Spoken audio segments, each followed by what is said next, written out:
Hey YouTube, it's Bree. I have a very brief message for you today. My wall is primed. It was painted dark blue and I'm moving next week, so I had to prime it.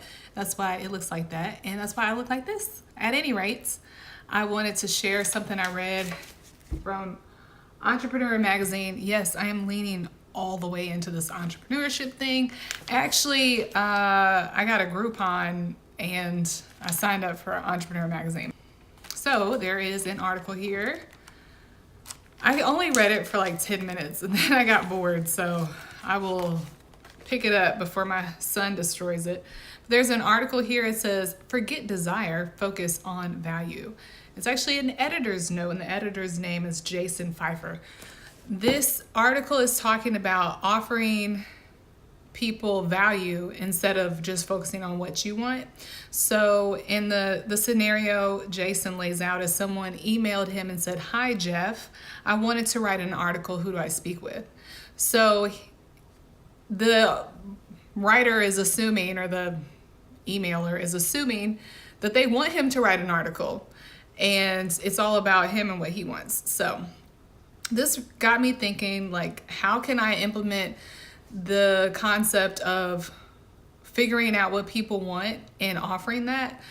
I know in sales, you want to identify people's needs and show them how your product can meet their needs.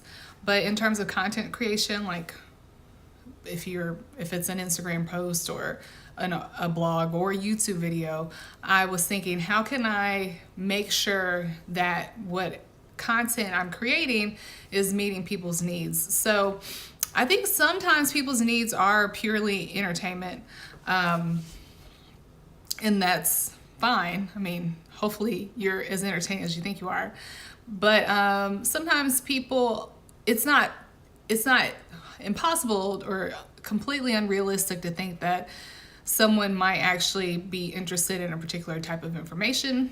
So I was thinking, okay, I'm currently trying to write a blog post about my body a year postpartum. And I was like, is this all about me? Is this just for my benefit to write about how my perspective has changed and all that? And then I was like, no, I think people would be interested in this conversation.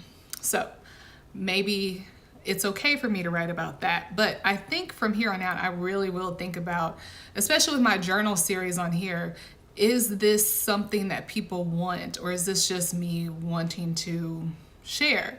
I think sometimes people just want to be shared too, but it's also important. I mean, I guess it's a better use of my time to share things that people want to know.